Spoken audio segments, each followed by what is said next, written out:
So let's first take a look at GBP CAD. Like I said, this is the pair that we're going to be focused on the most. I have a few things I want to show you here. We have a couple of different time frames from yesterday into today. I have a lot of notes here, so if you're really paying attention, you could even read my notes and take a lot of value out of this trade as well. This formation this morning at 6 a.m., this was yesterday morning, Tuesday morning. This formation is what induced me to take my first position. I was long biased from the movement overnight and from the movement on Monday.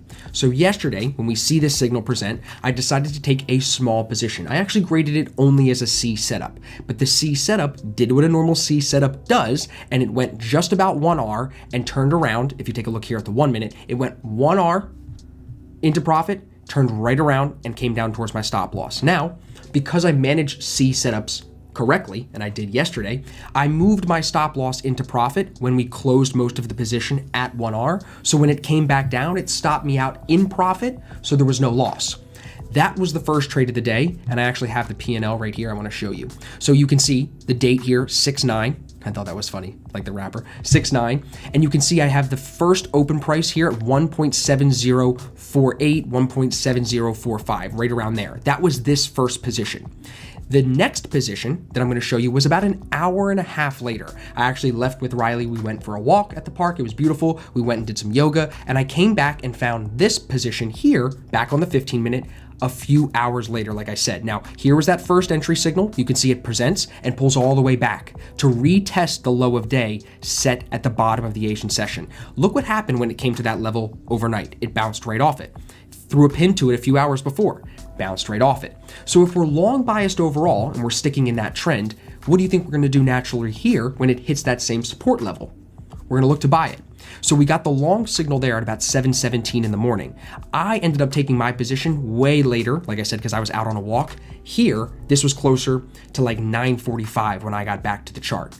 That entry from when I took the position at 9:45 took off.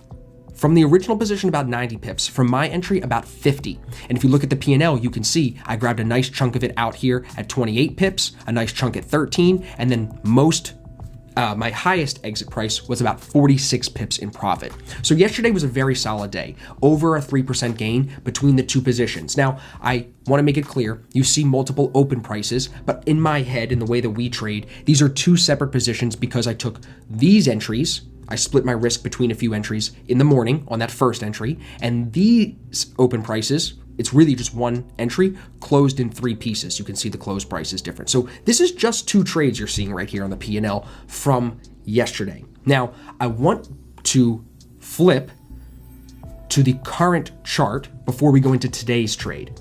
If we close this and we just take a look here at the higher time frame, let's zoom out to the 1 hour.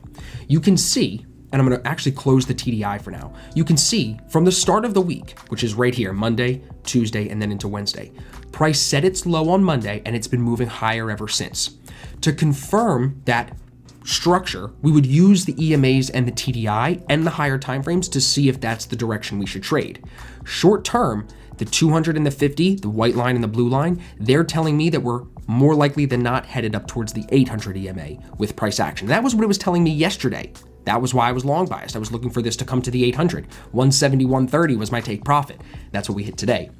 So when we didn't make it yesterday, but we're still holding that structure of lower highs, you're going to stay with the trend. You throw the TDI on there and it's in the buy zone from last week, from Friday, Monday, Tuesday, the L50 and most of the TDIs in the buy zone, you know you're long biased there. Now, if we take it up to the 4 hour, just to see where we're at there, because you want to see how many timeframes can you confirm. On the 4 hour, you can see Monday, Tuesday, Wednesday, the L50 is pulling into the buy zone, but the EMAs are overall short biased with the 800 on top and the 200 beneath that. However, if we do what I've talked to you guys about before and we turn off the 50, turn off the 200, turn off the 800 EMAs because we're on the higher time frame, then you can see very clearly price is actually in an uptrend. Since the 27th, it's making higher lows and higher highs. So on the higher time frames, I want to make sure that you guys are really staying focused only on the 8 and the 21 EMAs and really focused on TDI position and price action structure. So the long bias had potential for sure. You can see very clearly where that came from now to start the week. If we pull the EMAs back onto the chart by double clicking and then adding those back in, You can then see today how the TDI held the buy zone, EMAs still held that perfect uptrend. So anything we were looking for today had to be a buy. It had to be a long entry. We weren't going to try to say, oh, because we made money long yesterday, we're going to short it today. No, keep it simple. If you made money long yesterday, find money long today, right? Let me show you here the P&L from today's trade, about 2.65% on this trade today. You can see entry prices at 1.7075 and 1.7081. My best exit, I was out of the trade here, 35 pips in profit. 39 pips in profit, up at 1.7114. Now, this ends up running from that 1.4 level, which is right about here.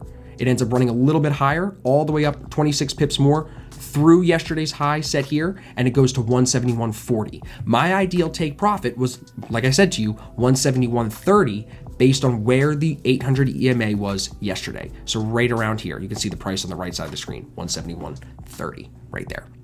So now, after I've shown you the two markups, I'll pull this up one more time just so you can see. Here's the markup today.